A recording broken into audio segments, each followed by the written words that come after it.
I feel it's tougher being a singer in today's times than it was back in the day. ये है lyrics, ये है tune, 2 घंटे का studio, 3 घंटे का स्टूडियो टाइम है, इतने में निपट के आप चले जाओ. Arijit Singh is stepped away from Bollywood singing. Arijit who take their time to sing because he lives life in a very different pace. वो शहर में नहीं रहते. He will take his time. He will sing 48 hours before he delivers the song. Amal is the realest human being you never find. The thing about both of us ना, we just can't bullshit. मैं usually लोगों को film करने नहीं देता हूँ मेरा actual BTS. गाना खत्म होने के बाद बोलता हूँ हाँ कैमरा आ जाओ अभी मैं वापस गाता हूँ एक take. I'm glad that I am part of the movie भूत बंगला and मैं जब भी सुनता हूँ I feel like dancing. Somewhere आपने वो अक्षय सर का कुछ ना कुछ तो एक एंटी ग्लैमर मुझे हिलना पड़ा ऐसे नहीं तो नहीं होगा गाना. हाय अरमान, वेलकम टू मिर्ची.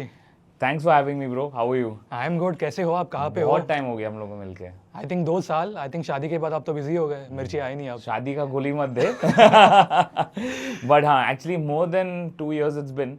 बट ऑल्सो आज मौका भी है बहुत सारी चीज़ों के बारे में बात करने का. नया गाना भी है. So I am glad. I think सब कुछ अच्छे टाइमिंग में होता है. टाइमिंग पर एक बार जोरदार ताली हो जाए अरमान के लिए. देखो आज काफ़ी स्पेशल दिन है, उस पर मैं आऊँगा.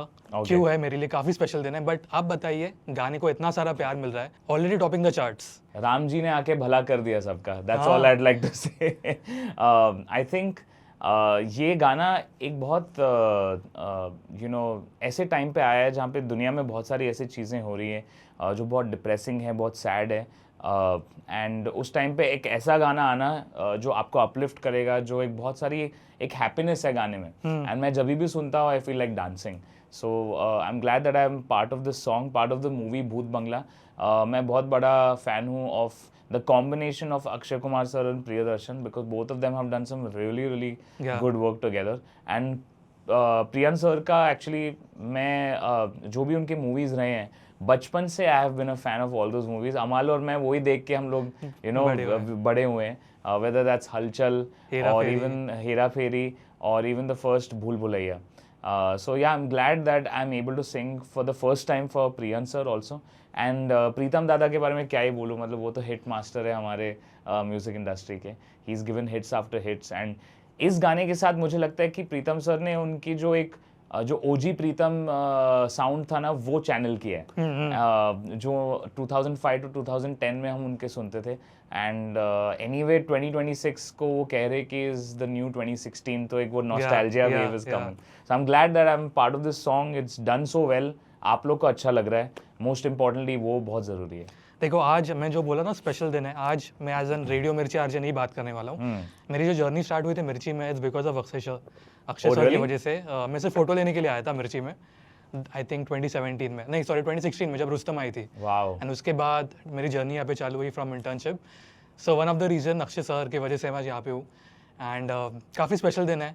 मेरे favourite singer and again Priyadarshan sir की मूवीज देख के हम लोग बड़े हुए. तो आज हम लोग जो बात भी करेंगे ना, म्यूजिक की बात तो करेंगे मस्ती. बट एज फैंस जो ये फिल्म में देख के बड़े हुए. पर पहले तो ये बताइए गाना आपके पास आया कैसे, मतलब शुरुआत कैसे हुई? सो गाने के रिलीज के 3 दिन पहले प्रीतम सर को लगा कि यार अरमान की वॉइस मिसिंग है इस गाने में. अच्छा, मतलब ये रिकॉर्ड हुआ था पहले? ये मैंने नहीं रिकॉर्ड किया था. So there was a group effort of R1 who is the co singer with me and Melody ने रैप किया था. लेकिन सर को प्रीतम दादा को जो क्रॉस लाइन है और कोरस जो लाइन है उसमें वो महसूस कर रहे थे कि यार मुझे एक एलिमेंट मिसिंग है. एंड वो मुझे मिले like around 3-4 days prior to that. And उन्होंने कहा ये जो पार्ट है ना मुझे लगता है कि सिर्फ तू ही गा सकता है. एंड मैं हैदराबाद गया था उसके बाद, मेरी कोई कमिटमेंट्स थी वहाँ पे. तो वहाँ पे मैंने एक स्टूडियो हायर किया लास्ट मिनट. एंड दादा को 4 बजे 4 AM मैंने ईमेल शूट किया विथ माई वोकल फाइल्स. सुबह 4 बजे? सुबह 4 बजे बिकॉज मुझे स्टूडियो जाने का मौका ही मिला 10 बजे को. जब तक हम लोगों ने सेशन सेट किया और जब मैं गाना मैंने शुरू किया तो I think it was around 1 o'clock. So it took me around 2-3 hours to kind of like do the full song. And गाने में एक्चुअली म्यूजिकली अगर बात करें तो बहुत लेयर्स हैं. उसमें 4 tracks है of just every line. So her line को 4 बार गाना पड़ता है टू मेक इट साउंड हम म्यूजिक में स्टैकिंग कहते हैं इसको. कि एक लीड वॉक्स होती है, उसके साथ आप 2 DT करते हो, डबल टेक्स करते हो जो लेफ्ट एंड राइट जाता है फॉर स्टीरियो. एंड उसके अलावा हार्मनीज भी करते हो और स्टैकिंग होती है पूरी लाइक हु हा एंड वो सब चीज़ें हैं. एंड हर एक लाइन की डबलिंग होती है और ट्रिपलिंग होती है. तो ये गाना ऐसा था, बहुत सारे ऐसे गाने गाए मैंने साउथ में भी जहाँ पे ये होता है, लेकिन ये गाना पर्टिकुलरली ऐसा था जहाँ पे उनको वो स्टैकिंग चाहिए थी, तो हर एक लाइन 4 बार गानी थी मुझे। तो उसमें थोड़ा वक्त लग गया। सो बाय द टाइम जब ख़त्म हुआ गाना अराउंड 4 o'clock था, एंड मैंने तब ईमेल किया प्रीतम दादा को कि गाना ख़त्म किया मैंने, आपको फाइल्स दे दिया, एंड परसों गाना रिलीज़ हो गया, मतलब उसके 3 दिन बाद। मतलब ये वीडियो शूट हुआ था पहले ओरिजिनल ट्रैक में जो पहले रिकॉर्ड हुआ था। हाँ, एंड उन्होंने मुझे थोड़ा सा वीडियो दिखाया था कि ऐसा वाइब होने वाला है, अक्षय सर पे ऑब्वियसली लिप सिंक होने वाला है, तो उस तरीके से गाना है। अगर आप वीडियो देखोगे अक्षय सर अपने फुल एलिमेंट में, he is gone back to his roots, the way he उनके जो एक पागलपन जो होता है ना गानों में, द वे ही डांसेस, जो प्रियदर्शन और जो आइकॉनिक अक्षय सर की जोड़ी है। एग्जैक्टली, तो वो चीज़ चैनल करनी थी मुझे सिंगिंग में, तो वो वीडियो स्निपेट देख के मुझे पता चल गया कि यार हाँ ये वाइब है, and rest is history as they say. नहीं, बट हैट्स ऑफ है क्योंकि मैंने बोला ना इतना बड़ा फैन हूँ, तो मैं अकियंस के साथ कनेक्टेड हूँ, जो मेरा उनके फैन क्लब पहला लिप सिंक है उनके साथ, मैंने उनके लिए गाया है पहले, तुम आओगे बेल था ना बेल बॉटम बॉटम के में, लिए। हाँ इमोशनल था वो। करेक्ट, बट वो लिप सिंक नहीं था, this is the first time I sang a lip sync song, and बहुत लोग कह रहे हैं कि मेरी आवाज़ उनके ऊपर जच रही है। मैं बोल रहा हूँ एज अ फैन बोल रहा हूँ, मुझे पहले पता ही नहीं चला कि आप, मुझे लगा कि नीरज श्रीधर है या ऐसे, पहले मुझे लगा क्योंकि मैं यूज्ड टू अक्षय सर को देखने के लिए उनके सॉन्ग के साथ। Correct, but I was shocked, और इतना परफेक्ट मैच हुआ है। एंड जो आप बात भी कर रहे थे ना कि ओरिजिनल आइकॉनिक जो पहले के टाइम के अक्षय सर और प्रियदर्शन के, वो वीडियो में दिख रहा है। या वो तो पूरा एक एनर्जी लेके आए उन लोग इस गाने में। So touchwood, I hope that this movie becomes a blockbuster. गाने को तो इतना ऑलरेडी प्रेज एंड लव मिल चुका है, and that's a very positive sign. जो लोग कहते हैं ना कि जो एक फर्स्ट ड्रॉप होता है या फर्स्ट गाना होता है, उसमें एक वो एनर्जी पता चल जाती है। So I think everyone is excited about Bhoot Bangla, and they can't wait for the movie. Yeah आपकी मीटिंग्स हुई अक्षय सर के साथ? अभी तक नहीं हुई है, मैं उनको पहले मिला हूँ for during I think bell bottom time and stuff, लेकिन अभी रिसेंटली नहीं मिल पाया हूँ मैं। आई थिंक एक मैंने उनके बारे में सुना है कि उनका म्यूजिक का नॉलेज जो है वो अच्छा है अक्षय सर का, जितना मैंने सुना है। करेक्ट, आई थिंक उनको पता है कि उनके फैंस को क्या चाहिए उनसे। एग्जैक्टली, वो बहुत अच्छा म्यूजिक सेलेक्ट करते हैं अपने मूवी के लिए। ओके, और कुछ इंटरेस्टिंग फैक्ट है गाने के बारे में जो किसी को नहीं पता है अब तक? Anything interesting? ये लोगों को पता नहीं था कि 3 दिन पहले, गाने के रिलीज के 3 दिन पहले is when I sang it, and I sang it till like 4 AM. इसके अलावा कोई और इंटरेस्टिंग फैक्ट नहीं है। कोई एक डिलीटेड वर्स या डिलीटेड लाइन है जो गाने में नहीं है अभी? नहीं है फिलहाल, जो भी है वो गाने में वैसा ही था। मेरे साथ दो और आर्टिस्ट ने इस गाने को एक साथ हम लोगों ने गाया है। The other singer is R1, जिनका नाम बर्थ नेम देव अरिजीत है, and his stage name is R1, and Melody has done the rap, जो आप एंड में अगर आप रैप सुनते हो, one of my favourite verses as well, तो that is done by a very dear friend called Melody. So हम तीनों ने इस गाने को हमारा सपोर्ट दिया ना। I think everyone's gotten a lot of love for the song। बहुत लोगों ने इस गाने को ऑलरेडी मतलब चार्ट्स पे लेके आ गए हैं। It's gone more than 45 million views हो चुके हैं ऑलमोस्ट। आई थिंक एक ही हफ्ता हुआ है, एक ही हफ्ता हुआ होगा, 1.5 हफ्ता हुआ है since the song is released. So yeah, it's going great. I think आज 9th मार्च है। I think teaser आने वाला था, I don't know। अभी I think teaser was going to come on 9th। 9th, हाँ आज 9th है। आज 9th कहीं ड्रॉप हो गया होगा। अभी तक तो नहीं, मेरे नोटिफिकेशंस ऑन है। अच्छा, ऑन गए, ये तो फुल प्रॉपर अकिए नहीं है। मेरे डेस्क पे फोटो है उनकी, मतलब एक कैरिकेचर, मैं आपको दिखाऊंगा। बट आप प्रियदर्शन सर को मिले अब तक कि नहीं? नहीं, मैं नहीं मिल पाया। नहीं मिले अब तक? उनका कुछ रिएक्शन गाने पे? मैं एक्चुअली क्या हुआ है, मैंने इस गाने को तब गाया जब मैं शोज कर रहा था, तो इस प्रोसेस के दौरान मैं किसी से नहीं मिल पाया हूँ। ये भी मैंने जैसे कहा, मैं मुंबई में था भी नहीं, मैंने हैदराबाद में रिकॉर्ड किया उसको। So to be able to just I think maybe जब उनके जो प्रीमियर होंगे या प्रीमियर शोज पे, आई थिंक उस टाइम पे मैं मिल पाऊंगा उनको। ओके, चलो आज फैंस बात करने वाले हैं। तेरे को कुछ गॉसिप उस दिन चाहिए तो मैं बता दूंगा तेरे को। हम मिलेंगे ना वापस, जब फिल्म और म्यूजिक और भी हिट होगा तो हम वापस मिलने वाले हैं 100%। बट जैसे मैं बोला ना, फैंस की तरह आपकी फेवरेट अक्षय सर फिल्म कौन सी है प्रियदर्शन सर के साथ? हेरा फेरी ना फर्स्ट, एंड भूल भुलैया भागम भाग? मेरे लिए हेरा फेरी कम्स नंबर 1। या I think I don't think there's a more iconic Bollywood comedy than Hera फेरी। मैंने उस दिन कहीं पे पढ़ा, ये जब गाना अभी वायरल चल रहा है ना सब जगह, हाँ, तो अक्षय सर ने जिस तरह से परफॉर्म किया इस गाने में, लोगों को वो दे दनादन का जो बामुलाइजा वाला गाना था, हाँ, जिसमें वो एक्ट कर रहे हैं, सबको उनकी उस गाने की याद आई। हाँ, सो आई थिंक वो जो एक एनर्जी है वो वापस आई है, जो हम बॉलीवुड में वो कॉमेडी फिल्म्स बहुत मिस कर रहे हैं। आई जेन्युइनली, क्योंकि मैं बहुत बड़ा फ़ैन हूँ of comedy movies, Bollywood comedies, because we have grown up on all of this. या तो to see that same energy and obviously Priyadarshan sir मुझे लगता है कि इस जॉनर के किंग है। किंग है। You know when it comes to whether it's horror comedy और रोमांटिक कॉमेडी, वो उनको मतलब उनके डीएनए में है ये। So I feel like this is something that everyone is looking forward to. आप भी मुंबई में ही तो बचपन से, राइट? मुंबई में तो आप गेटी गैलेक्सी में मूवीज देखते थे पहले कभी? एक आध बार मैं गया हूँ। ओके, वहाँ पे अलग ही माहौल होता है ऐसे मूवीज का। आई थिंक ऐसे ये जो मूवी है हम लोग को वहाँ पे ही देखना चाहिए। भूत बंगला परफेक्ट, मतलब गेटी ऑडियंस के लिए तो परफेक्ट है ये फिल्म। Yeah. बट अरमान, आपके बारे में बात करते हैं, बहुत टाइम बाद आपने एक बॉलीवुड म्यूजिक सॉन्ग बॉलीवुड किया है, गाना किया है, करेक्ट। तो बट क्यों इतना गैप, कुछ रीजन? आई मीन ऑनेस्टली ऐसा कोई पर्पसली कोई रीज़न नहीं था।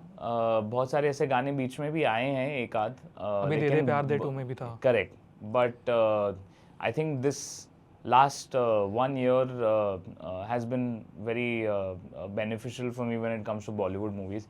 मैं ऑलवेज बिलीव करता हूँ कि time is very important for every artist. हर एक टाइम पे सही सही गाने, सही चीज़ें अलाइन होती हैं। So whether it's singing for Ajay sir in De De Pyaar De two और singing for Akshay sir in Bhoot Bangla, these two things happened by chance on its own. मैंने कभी कभी ये खुद सोच के नहीं किया था कि हाँ मुझे इसके लिए करना है या उसके लिए करना है। ये सब अपॉर्चुनिटीज़ खुद से आई, so I made the most of it and obviously sang it, and लोगों को अच्छे भी लगे ये सब गाने। जो राम जी आके भला करेंगे उसमें तो लोग पागल ही हो गए, सब लोग डांस कर रहे हैं। मैंने एक रिसेंटली एक शो किया था भोपाल में, that's the first time I sang the song live on stage, so that clip also is gone crazy. Really, Everyone is loving that the energy. मैंने एक transition किया था करेक्ट, हाँ, वो on the ट्विस्ट होते हैं on the correct. Stage. So it's fun. I'm having fun doing the मैं actually मुझे लगता है कि मैं जो भी projects करता हूँ बहुत meaningful वाले करता हूँ, कम करता हूँ लेकिन effective वाले करता हूँ। That's what I personally feel कि मेरी career ऐसी रही है in the last few years. जो भी गाने हुए हैं they've always been something कि लोग उसे वापस सुन सकते हैं। ऐसे गाने नहीं है जो हाँ एक बार सुन लिया उसके बाद सुनने की वो चाहत नहीं रहती है। So for me that is always been my intention. लेकिन ये जो गैप रहा है वो इंटेंशनल नहीं था। आई थिंक बहुत सारी ऐसे सर्कमस्टेंसेस थे जहाँ पे मैं अपने इंडिपेंडेंट पॉप जर्नी पे भी ज़्यादा फोकस कर रहा था, एंड बॉलीवुड में भी बहुत सारे चेंजेस हो रहे थे। अगर आप देखो in the last 5 to 6 years there's a lot of change in the way Bollywood music is being consumed, the kind of artists that are there today. Mr. Arijit Singh is stepped away from ये Bollywood मतलब आपको singing. पता है कुछ क्या scene है ये नहीं, रिटायरमेंट वाला? ऑनेस्टली मैं उनको ये सब चीज़ों के बारे में तंग नहीं करता हूँ, because it's not fair for an other artist to talk about an other artist कि वो क्यों उन्होंने वो स्टेप लिया। लेकिन as far as I think maybe he wants to take it easy. उनके लिए the last decade has probably been very very hectic. Shows भी होते हैं, आर्टिस्ट की लाइफ सिंपल नहीं होती। लोग जो सोचते हैं कि शोज़ कर रहे हैं, पैसे कमा रहे हैं, ये वो सब चीज़ें हो रही है, but that's not all about it. There are lot of pressures otherwise also. Maybe he wants to take it easy and wants to chill out. I hope that he sings again. उनकी तो in the next 2 years more and more songs will come out, क्योंकि उनकी जो pending जो भी चीज़ें हैं वो तो आएंगी। लेकिन आई थिंक वो इंडिपेंडेंट पे भी फोकस करना चाहते हैं, इंडिपेंडेंट म्यूजिक पे। उनकी एक्चुअल रीज़न नहीं पता मुझे, एंड आई डोंट थिंक हमें स्पेकुलेट भी करना चाहिए as an other artist. But जो भी रही होगी आई थिंक उन्होंने सोच समझ के किया होगा। बट जो भी उन्होंने ऑलरेडी गा चुके हैं हमारे इंडस्ट्री के लिए वही मतलब इनसेन है। मैं आपको एक इंटरेस्टिंग चीज़ बताऊँ, अमाल के साथ मैंने पॉडकास्ट किया था, वो जब शो में उसके पहले करेक्ट उन्होंने प्रेडिक्ट कर लिया था, ये पॉडकास्ट में बोला है अमाल ने, ही प्रेडिक्टेड इट। करेक्ट। अमाल भी आए थे, आधे घंटे के लिए 2 घंटा चला कॉन्वर्सेशन हमारा। हाँ। और बाद में जो हुआ, आई थिंक अमाल ने मुझे मैसेज भी किया था उस पॉडकास्ट के बाद। क्या बोला? बहुत धमकियां मिली थी मुझे to take down the podcast. Oh, तो अमाल ने मैसेज में, are you fine, are you okay, उसके बाद इंस्टाग्राम पे किसने धमकी दिया? जो अमाल ने बोला था बहुत कुछ उस पॉडकास्ट में, उसके बाद तो हर जगह सब कुछ बोलता है। तो उसके बाद अमाल ने मैं मैसेज उसको कॉल करना ही अभी मैं बंद कर दिया कि ये कौन सा इंटरव्यू क्या है, क्या बोला है तूने। अमाल क्या है ना, Amal is a very real person. मैं फिर भी थोड़ा diplo, it's important to be diplomatic in Amal's a realist human being you can never find. वो तो है। It's not normal being him. Also लोगों ने आप दोनों को सिर्फ इंटरव्यूज में देखा है उतना रॉ जो हाँ, पहले पे देते थे। correct. तो this was the first time. The thing about both of us ना, हम लोग ना, sorry but we just can't bullshit.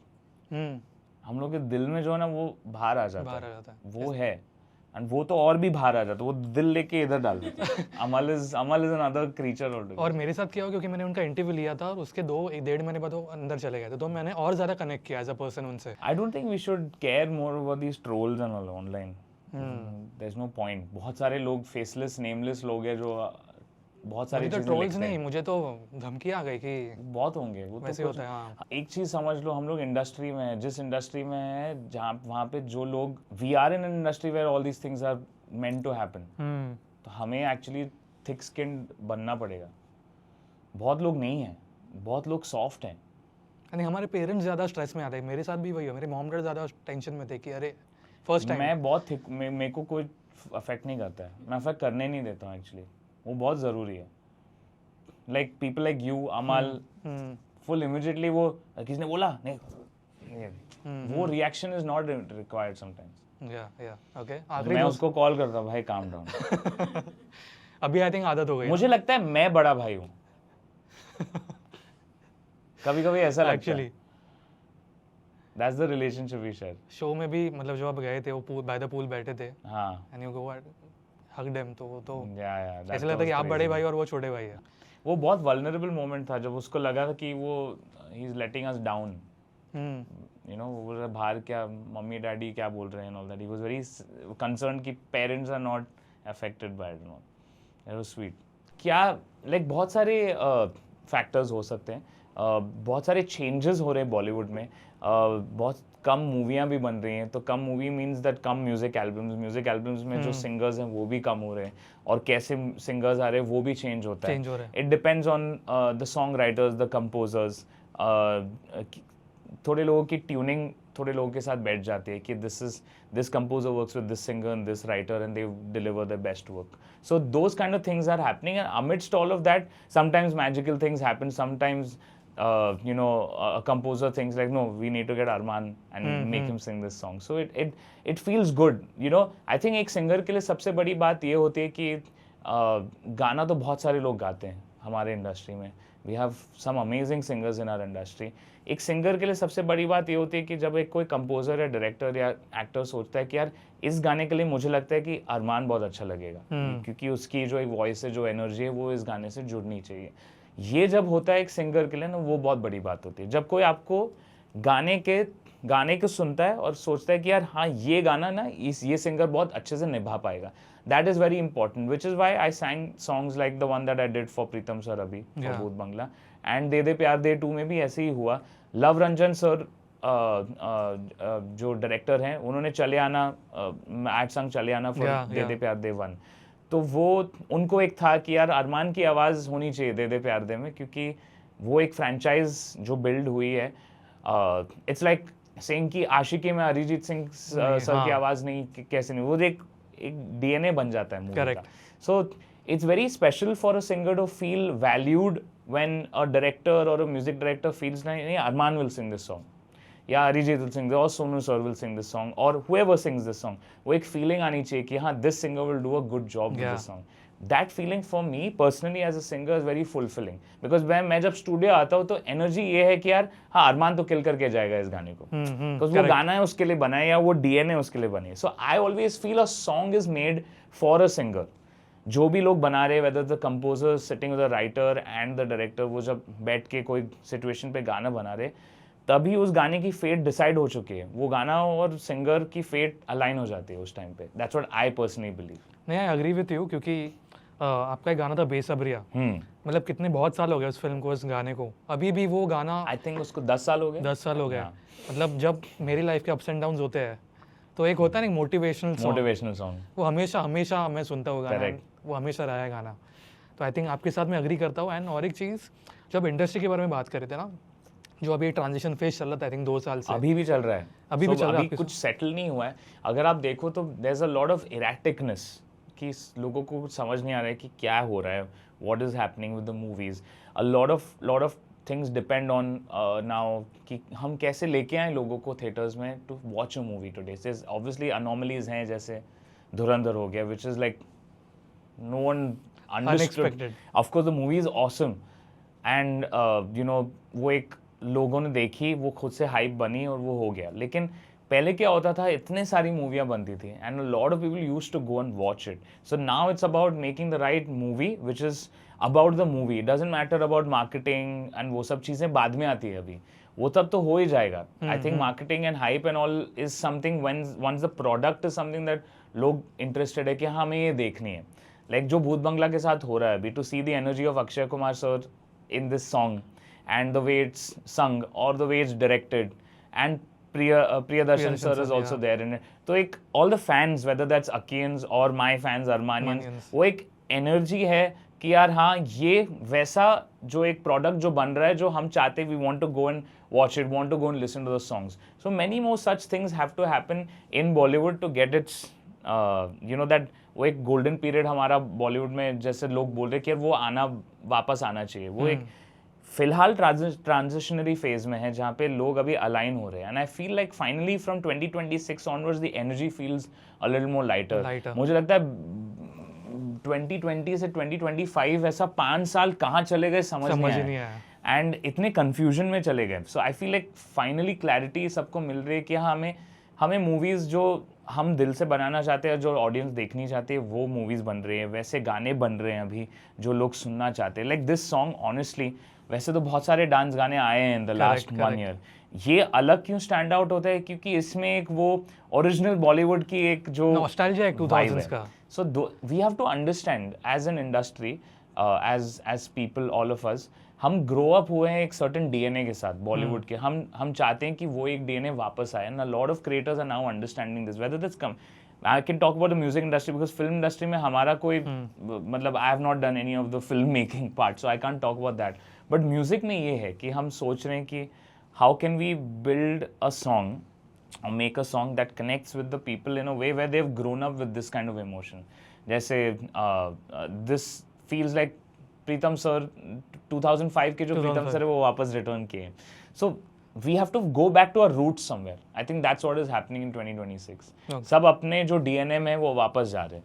And I feel like for me, a lot of people want romantic songs, but they're very surprised when I sing something like Ram ji आके भला करेंगे, क्योंकि उन्होंने कभी सुना नहीं है अरमान को उस वाइब में. देखो इतने सारे सवाल आए ना मुझे आपके इस आंसर से, ठीक है. तो जितने मुझे याद है मैं पूछ रहा हूँ. एक तो इंडस्ट्री की बात कर रहे थे, तो मुझे भी पता है कि लोग नहीं जा रहे जितने पहले जाते थे मूवीज देखने के लिए थिएटर्स में. तू खुद देख लेना भाई हम लोग. बट क्यों, आपके हिसाब से रीजन क्या है? मुझे तो एवेन्यूज बहुत हो गए हैं अभी, बहुत सारे OTT प्लेटफॉर्म्स भी हैं. एक हम लोग ने क्या हो गया 2020 से 2025 में सबको एक आदत हो गया कि यार हाँ घर पे ही बैठ के हम लोग चिल करने वाले. कोविड के बाद वो एक लेजीनेस हो गई है हम लोग सबकी. मैं खुद के बारे में भी बात करूँ, सबके बारे में. मैं तो खुद इंडस्ट्री से हूँ, but I can talk about me also. हम लोग हर फ्राइडे जाते थे देखने के लिए.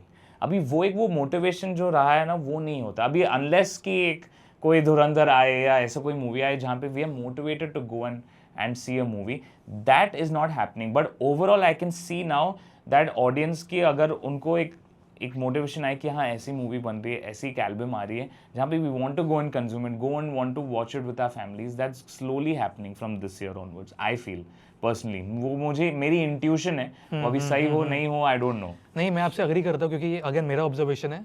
2026 ये साल जितने भी मूवीज आए हिंदी, मैं हर मूवी देख लेता हूँ थिएटर में जाके, ठीक है, भले वो रिव्यूज अच्छे हो, I don't ever dash. Correct. एक चीज उन्होंने नोटिस की है एज अ ऑडियंस कि मैं कोई भी मूवी में बोर नहीं हुआ हूँ. भले ओवरऑल मूवी मुझे ठीक लगी है, करेक्ट, बट जो अटेंशन स्पैन का जो एलिमेंट है ना वो आई थिंक इंडस्ट्री ने फिगर आउट कर लिया. करेक्ट, ऐसा मुझे लगता है क्योंकि एक भी फिल्म ऐसी नहीं मैं बोर हुआ हूँ ये साल. एक चेंज आई थिंक 2026. अभी तो 1-1.5-2 ही महीने हुए हैं. आई थिंक एक मुझे लास्ट ओ रोमियो मुझे याद है जो मैंने देखी थी. ओवरऑल फिल्म मुझे डिसेंट लगी, बट मैं बोर नहीं हुआ कहीं पे with the duration of 2 hours 40. I don't think duration matters. I think today अगर आप मूवी इंटरेस्टिंग बनाओ इन अ वे कि लोग एक बार वो सिनेमा हॉल में गए, उनको वो चाहते नहीं होनी चाहिए कि हम लोगों को कुछ करना है, या ऐसा होना चाहिए कि यार पॉपकॉर्न लेके आए तो लेट ना हो जाए सेकेंड हाफ के लिए. That is what the vibe needs to come back. And I think a lot of storytellers are thinking on those lines. How to make sure that we make a product or a movie which makes people want to know more. And I think that's what hopefully happens from here on. And Touchwood भूत बंगला में ऐसे vibes आ रही हैं कि वो वो जो एक गोल्डन जो एक वाइब था बॉलीवुड सिनेमा का वो वापस रिटर्न हो. फिल्म्स की हम लोगों ने बात की, बट एक चेंज जो आपको लगता है कि नहीं आना चाहिए था म्यूजिक में, और एक अच्छा चेंज आपके हिसाब से जो इन 5 साल में आया. मुझे अच्छा चेंज ये लग रहा है कि एक हिट गाना कहीं से भी आ सकता है. वो पहले नहीं था. पहले हम बहुत सारे क्या कहते हैं, just few composers are there, few singers are there. Today it's anyone who has a great song can make a great song for a movie also. लेकिन उसमें फ्लिप साइड ये हो जाता है कि जब आप मल्टी कंपोजर, मल्टी सिंगर तो चलो it depends on the song, but multi composer album जब होता है ना, तब वो एक डीएनए कहीं छूट जाता है मूवी का. If you see Pritam sir जब एक भूत बंगला कर रहे तो पूरी मूवी उनकी है, तो उनकी डीएनए वो पूरी मूवी में है. नाउ शाश्वत ने धुरंधर किया तो वो एक डीएनए है, वो वर्ल्ड क्रिएट कर रहे म्यूजिकली सॉनिकली. अमाल ने एमएस धोनी की. अभी वेदर तुम बेसब्रियां लो या जब तक लो या कौन तुझे लो या फिर कभी लो, all of it is within the world of the movie. तो वो बहुत ज़रूरी है. I feel more and more single composer albums need to come, जो एक आदमी पे लोग डिपेंड करें कि यार ये बंदा है जो हमारा म्यूजिक संभालेगा मूवी का, क्योंकि स्टार्ट टू फिनिश एक वर्ल्ड क्रिएट करनी होती है. एक फिल्म का डीएनए वो उस कंपोजर को पता होता है कि क्या एग्जैक्टली वो इमोशन आना चाहिए. Correct. I feel like the more that happens ना, the music will flourish better. I personally feel ये एक चेंज आना चाहिए. मल्टी कंपोजर में ये एक बात है कि हाँ, आपको सबसे अच्छे हिट गाने मिलेंगे बहुत 4-5 कंपोजर्स के साथ. And I have been part of many multi composer albums. Kabir Singh is I sang Pehla Pyar for Vishal Mishra, while Vishal sang Kaise Hua for himself, while Amal did Ye Aina with Shreya Ghoshal, and Sachit Parampara had Bekhayali. So सबका एक अलग flavour आया और album great है. ऐसा नहीं कि album सफ़र हुआ, बट वो अनॉमली है. वो बहुत कम होता है कि ऐसे एल्बम्स, मल्टी कंपोजर एल्बम्स जहाँ पे बढ़िया काम हुआ है स्टार्ट टू फिनिश. एक आध गाने होते हैं जो बहुत हिट होते हैं sometimes, but like for Pritam sir जो ये जवानी है दीवानी वो करते हैं, वो पूरे एल्बम उनकी है. हर एक गाना, हर एक रंग सब मूवी से जुड़ा हुआ है. एंड उसमें मल्टीपल सिंगर्स हैं क्योंकि गाने की रिक्वायरमेंट अलग है, लेकिन गाने की जो डीएनए, सब गानों की DNA is fixed with the movie. वो होना ज़रूरी है. I feel in the music industry it feel more exciting for directors, composers and lyric writers to create an album where they are, and even the lyric writers should be single, I feel personally. Okay, interesting. So they have वो एक जैसे MS Dhoni में Amal and Manoj Muntashir had come together to do the album together. I think that was really beautiful to be able to be a onus in पे. मुझे लगता है जितना onus आप एक person पे दो ना, वो और better होगा. वो प्रेशर से अच्छा म्यूजिक आता है. इट्स लाइक इमेजिन सेइंग कि इस पूरी मूवी की एल्बम सिर्फ अरमान गाएगा, तो प्रेशर मेरे ऊपर आ गया, which means I will do my best to make sure all songs are delivered as that. One actors, one voice, one composer, one lyric writer. Imagine that synergy. If everyone just thinks which is that voice which we should select for this actor और whoever it is. As a singer बहुत important होता है उस character को समझने के लिए जिस फिल्म के लिए गा रहे हो. आई थिंक कि एज अ प्लेबैक सिंगर हमारा काम है. मैं खुद के लिए, मेरे इंडिपेंडेंट सिंगल्स के लिए तो मैं खुद के लिए गा रहा हूँ. मैं हूँ स्क्रीन पे, तो मेरी आवाज़ मुझे मॉड्यूलेट करने की ज़रूरत नहीं है. लेकिन अगर मैं अजय देवगन सर के लिए, अक्षय कुमार सर के लिए गा रहा हूँ, मुझे उनकी चीज़ एम्बॉडी करनी पड़ेगी ना. जब अक्षय सर ऐसे गाने कर रहे हैं, डांस जो हमारा राम जी आके है, उसमें मैडनेस है, ऐसे ऐसे हिल रहे हैं वो, and he is doing all weird expressions which is necessary for his character in that song, in that movie. Correct. Now as a singer, if I'm going to sing it plainly, जैसे मैं always मेरे गाने गाता हूँ, वो नहीं चलेगा. I have to become Akshay Kumar in some way, in some form और दिया. तो आपको करना पड़ा है रिकॉर्डिंग के लिए इसके? हाँ, मतलब वो थोड़ा तो चैनल करना ही पड़ेगा आपको. लाइक अगर आप, मैं यूजुअली लोगों को फिल्म करने नहीं देता हूँ मेरा एक्चुअल BTS. गाना खत्म होने के बाद बोलता हूँ हाँ कैमरा आ जाओ, अभी मैं वापस गाता हूँ एक take. But actual BTS is me acting out the song. That's what playback singing is about, to be able to express each line. कभी कभी हम लोग वियर्ड फेसेस बनाते हैं तो मैं लाइट्स ऑफ करके गाता हूँ ताकि कोई देखे नहीं मैं क्यों गा रहा हूँ, कैसे गा रहा हूँ, to get a certain expression. Okay like Kishore Kumar also was a very eccentric singer, आपने अगर देखा होगा वो उनके बीटीएस, अगर आप वो तो उस टाइम पे बीटीएस तो नहीं होता था, लेकिन जो भी फुटेजेस उनके हैं अगर आप देखो आंख ऐसे ऐसे करके गा रहे हैं, that's because the expression is supposed to be matching what the actor is doing on screen. That's what playback singing is. और आई फील वो बहुत बार मिसिंग मैं लगता है एक्चुअली मुझे। प्लेबैक सिंगिंग को सोचूंगा as the term for it is voice acting. आप एक्ट कर रहे हो अपने वॉइस के साथ, जो लोग समझते नहीं है. बहुत बार ऐसा होता है हम लोग स्टूडियो पे आते हैं, गाना पहली बार सुन रहे हो और हमें गाना है, वो that is not the right process. जैसे लोग पहले क्या बोलते थे कि एक महीने रिहर्सल्स होते थे. Mohammed Rafi sir, Lata ma'am, the composer, the writer used to jam on the song for a month before the song was recorded. So that means when you are actually recording the song is in your DNA. अभी हम लोग 1 घंटे में आते हैं, एक गाना सुनते हैं, 2 घंटे में ख़त्म करके वी गो. और अभी कोई ऑप्शन भी नहीं, I think this is the way. We can't. It's because the nature of the industry is so it's fast paced. It's moving. हमें email करने हैं files, airdrop करना है. We are living in that generation. Obviously we have to move with the times. We can't be like नहीं मैं 1 महीना पूरा गाना rehearse करूँगा recording करने से पहले. वो आज feasible नहीं है. So I feel it's tougher being a singer in today's times than it was back in the day. Because you're delivering what they delivered after rehearsing for like 2-3 weeks. All the song that I sing on my shows मैं इतने बार rehearse कर चुका हूँ, तो इसलिए मेरे shows flawless जाते हैं. लेकिन आप नया गाना रिकॉर्ड कर रहे हो, आपने ना गाना सुना है, ना गाना महसूस किया है, ना आपको पता है आप क्या गा रहे हो, किसके लिए गा रहे हो. पहली बार स्टूडियो में आ रहे हो, आपको बताया गया कि अक्षय कुमार के ऊपर है, ये है लिरिक्स, ये है ट्यून, 2 घंटे का स्टूडियो, 3 घंटे का स्टूडियो टाइम है, इतने में निपट के आप चले जाओ. और निपटना ख़त्म भी करना पड़ेगा क्योंकि मेरी फ़्लाइट है शो के लिए अगले दिन. So how do you do that? So your time frame of learning the song, making sure you're doing the right expressions has become 3 hours.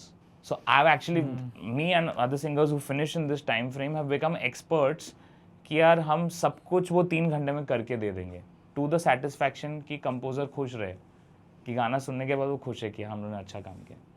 काफ़ी इंटरेस्टिंग चीज़ बोली आपने और मैंने नहीं सोचा है कभी. to be कोई नहीं honest. सोचता है. लोग सोचते हैं कि हाँ गाना रिकॉर्ड किया आ गया बाहर. People do it in record time. Only you know there are singers like Arijit who you know take their time to sing because he lives life in a very different pace.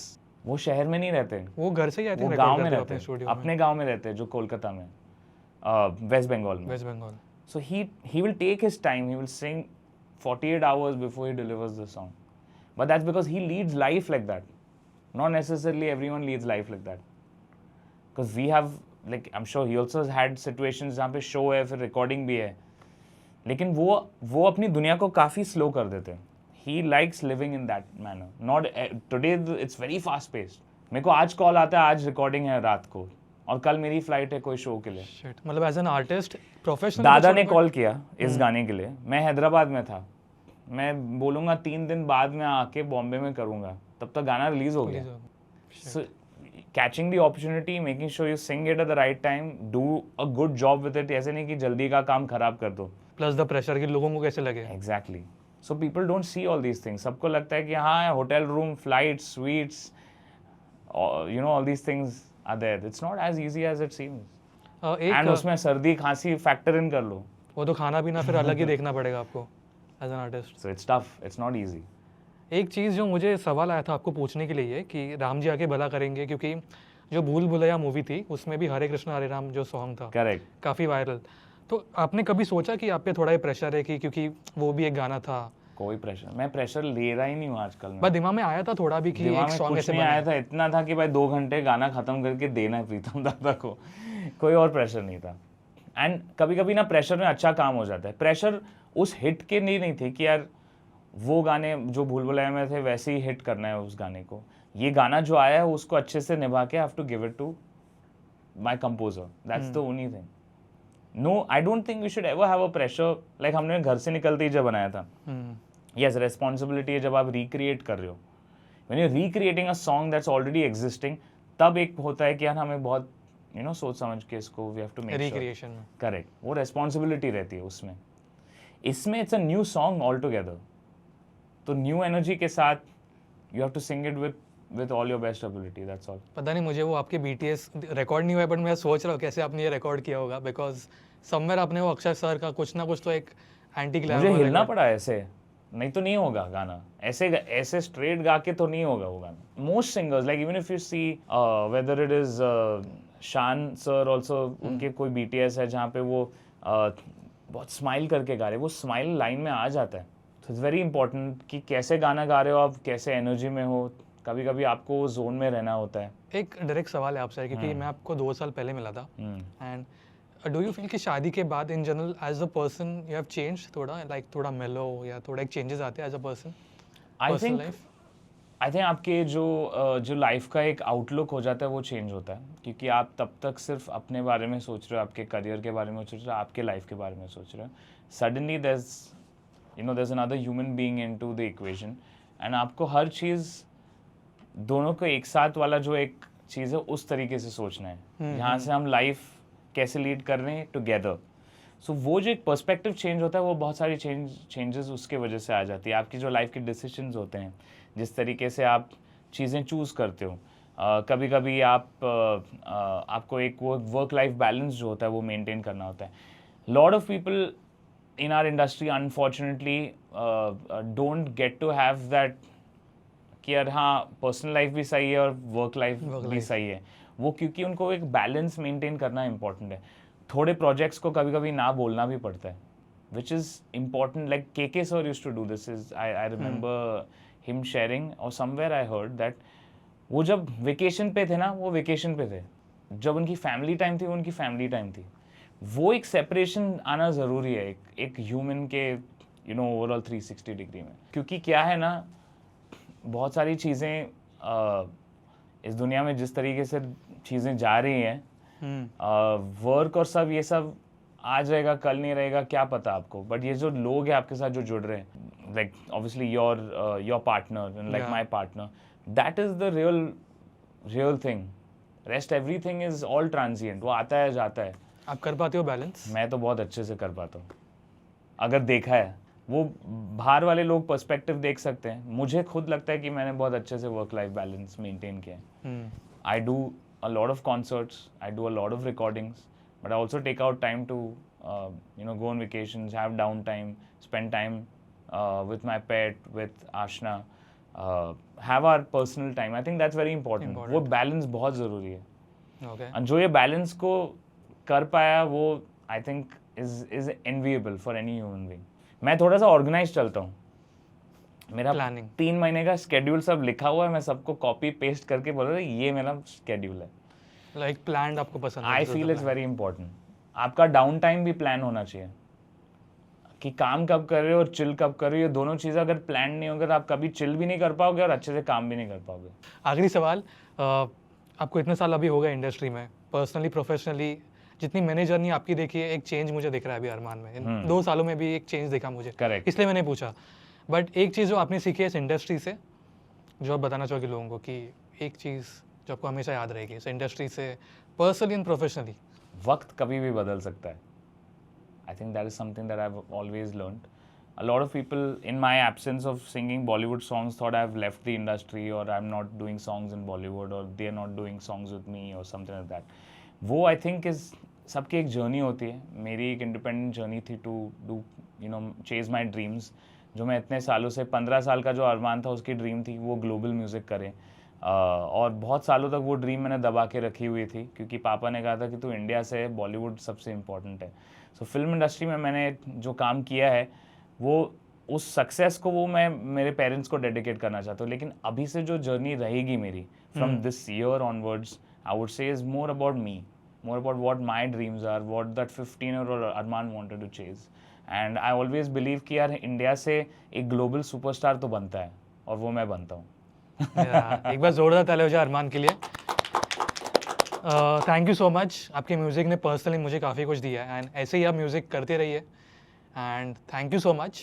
Thank you. All the best. Akshay भाई से मिलूंगा तो तेरे को बोलूंगा. Please please. मैं उनको I think 2 साल हो गए मिले हुए, मतलब फोटो लेने आया था और कट्टू मैंने उनके साथ एक इवेंट होस्ट किया उनके मूवी के लिए. अच्छा. सो एक सर्कल ऑफ लाइफ मेरे लिए पूरा हुआ. हम भूत बंगले पे एक साथ जाएंगे. एक साथ डन पक्का. Thank you so much. जाने से पहले एनी मैसेज जो फैंस आपको इतना प्यार दे रहे हैं, Armaanians? To all my Armaanians, to all the listeners of Mirchi, Gaana and everyone out there who love my music, thank you for listening.